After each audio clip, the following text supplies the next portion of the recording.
On my mama, on my hood, I look fly, I look good, touch my swag, this shit cool, I look fly, I look good. All right, so you asked for it, and here I am, okay?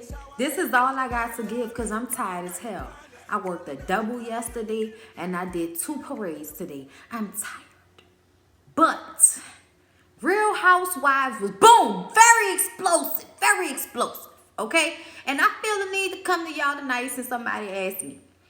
They was like, you think we can get a video tonight? And I was like, you mean I ain't gonna have to do nothing tomorrow? Fine. I'll give it to you then. But you gonna get me how you get me, okay? And that's, with my hair half wet up in the bun and yeah, and the nightgown on. So it is what it is. So yeah, let's get into it. This is not a verbatim. I was watching it at the same time as I'm watching the NBA All Stars or whatever, which is currently in my city. Cynthia is she's doing a runway show for her bags, okay, for her her little travel and purse bag line that she came out with, and she's doing it in Atlanta so that all the ladies can come and support her. Okay. So she decides to offer Sheree, and Cairo this opportunity to get some, experience, to like really experience modeling. And I feel like I knew Sheree was gonna act like this.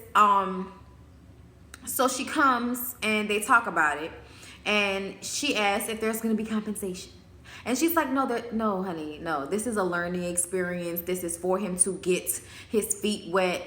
This is not, no, he's not gonna get paid. Nobody's getting paid. And Sheree's like, girl, you ain't got $100 for these kids. And it's like, bitch, come on now.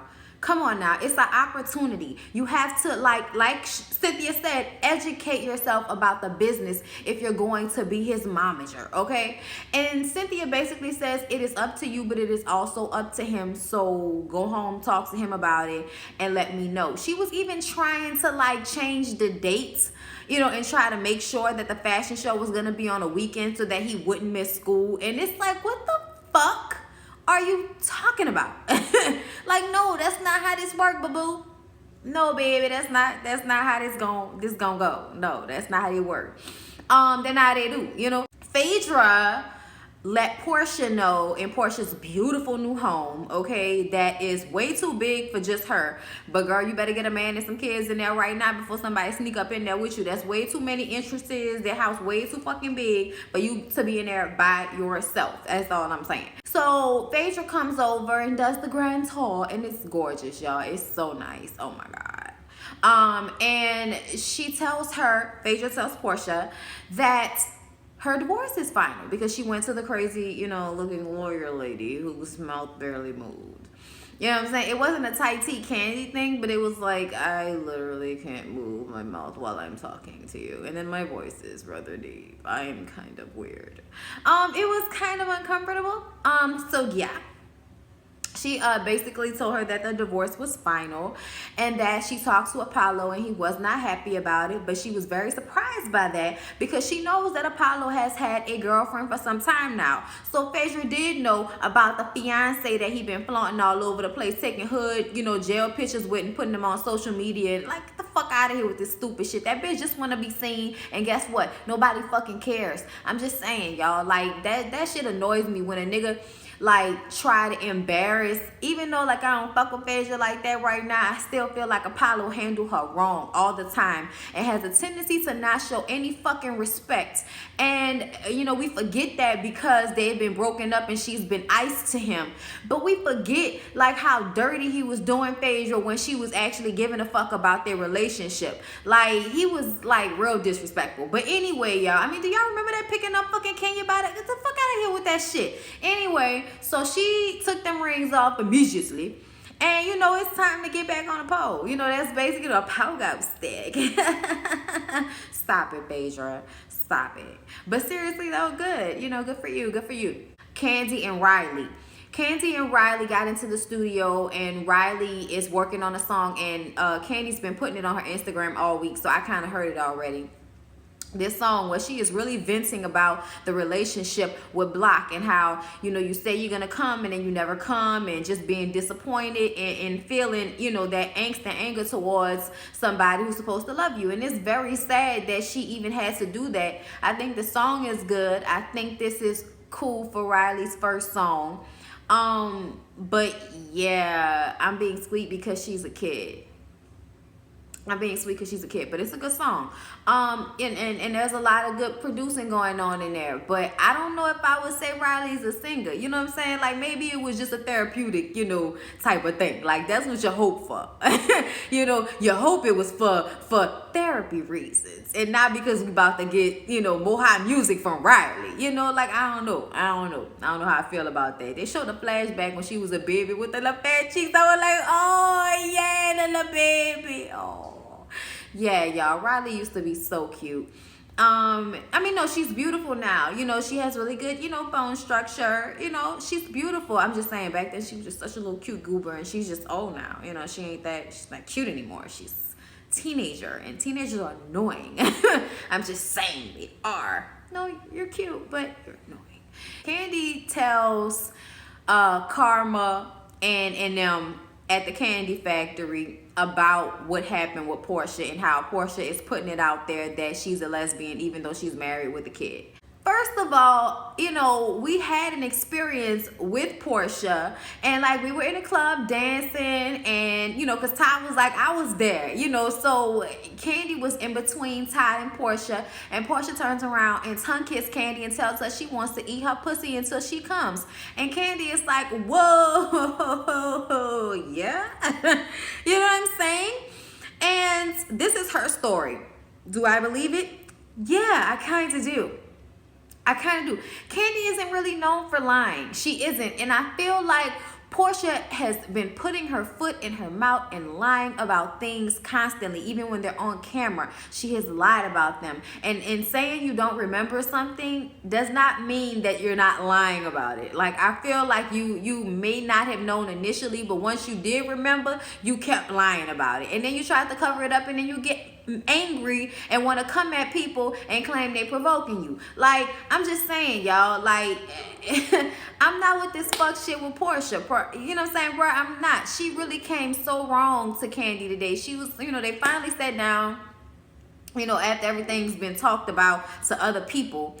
We sit down and talk about this shit, and Porsha's like, you know, I've been trying to get in contact with you, and Kandi's like, yeah, I know, you know, she didn't really want to talk about the shit, but now we here, so let's talk about it. And it's awkward at first, but then when they get into the conversation, and Kandi's like, look, I don't understand why you trying to put me on blast for something that you have done as well. And you know, Porsha acting like, I don't, you know, how you gonna talk about what I've done? And they start to go into all of the things that we've heard and some shit that we ain't never heard that Porsha came up with. Kandi says, I've had one experience, like, you know, a threesome with a woman, with her and Todd, I guess. And she was like, and it was just one time. And Porsha's like, oh my God, girl, come on. I thought we were having a real conversation. She's like, I don't live my life like that. Why would I lie about it?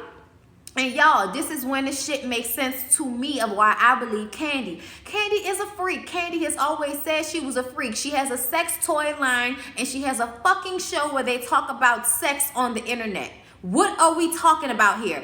If she was, we would have known. She's already said that she had an experience with a woman. Now, where Porsha comes from with this whole 7-year relationship with a woman, and there's some woman going around saying that she ended it once everybody found out, but they was in a relationship for 7 years, and Porsha's talking about, I could give you her phone number. When Kandi says the shit about, bitch, you the one that was talking about eating my pussy until I came, and then Porsha starts throwing, bitch, your pussy was the stumpy little, you know, bitch, like, you know, starts to kind of try to play Kandi, and Kandi is like, trust, it's like sugar, bitch, it's sweet, it's like sugar. And I'm just like, oh my God, this is so going left.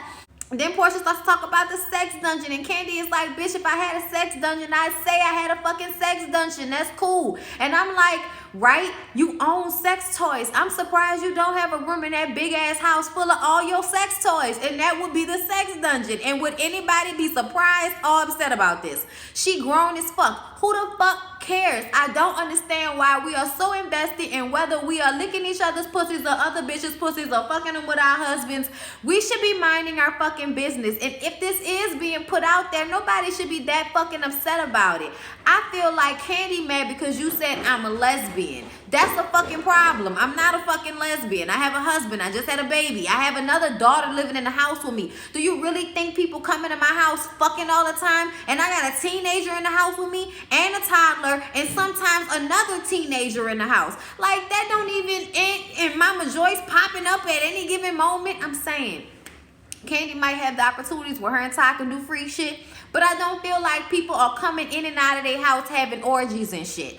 Okay, I don't believe that. I just don't understand why Porsha is doing all of this. And then Porsha starts saying you done slept through all of these other groups, and Kandi's like, bitch, what are you talking about? You was fucking with another one of Block's friends when you started fucking with him. You was a pass around, bitch. Porsha said that Kandi was a pass around, and I have heard that about Kandi, that she, you know, fucked a few people, but am I supposed to feel like that's a negative or something like that? She was single? Like, what the fuck? Porsha just started pulling all of this shit out her ass. And let me tell you something. I ain't never heard nothing about no 7-year relationship with no woman. I ain't never heard that shit. We have seen Kandi consistently with men this whole time. And I really feel like if she was fucking with a chick, she would have said so. I don't feel like it's something that she would have, like, hid. For what? She already didn't put her sex life out there like that. She's already put her relationships on blast. It just doesn't even make sense. And Porsha is not out there about you. Until recently, it has not been out there about you. And that makes me feel like you didn't want people to know that you were fucking with girls, especially if you coming at them like that. And honestly, the way y'all play, you freaking frack and all of the, you know, titty and ass grabbing and shit and all of the stuff y'all do, I'm sorry, but bitch, you've been giving off vibes. Like, I've never heard a story like, oh, Porsha fuck this girl. But I've definitely, like, got the feel off you bitches like y'all really, you know, licking clits around this motherfucker. Like we sharing, you know what I'm saying? We bumping, okay? I don't see nothing. No, I do see something wrong right now, okay? I can't even get into that right now. I can't even look at this sexually because the bitch made me so mad the way she coming for Kandi. I don't understand it. I don't fucking understand why Porsha is coming at her like this.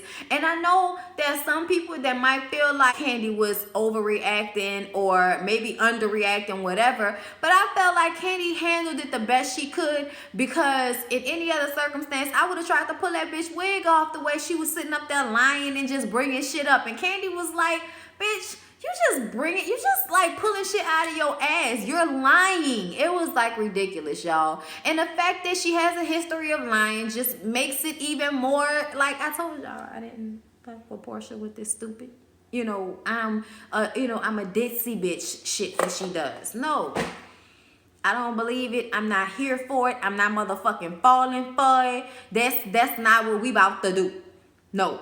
That's not how I feel about it. No, I don't care what y'all see. But I know that this shit is juicy. And I know the next few episodes probably gonna be juicy. I'm glad it ain't no filler shit, okay? That's basically everything I had to say about it, y'all. I had to go off about it because I don't get it. Like, where did we go with this? Like, and the fact that Porsha is mad on camera and going off, but behind the scenes you was calling and texting Kandi trying to get in contact with her. To me, that lets me know that you didn't want her to put your shit out there, even though you was putting her shit out there. It's all very confusing. All very confusing. I don't know. Anyway, you guys, I hope you enjoyed the review. I know it wasn't as long as maybe y'all wanted because I didn't go verbatims, but I think I got my motherfucking point across, okay? I'm gonna go pass out. I hope y'all have a good evening. Peace out. On my mama, on my hood, I look fly, I look good.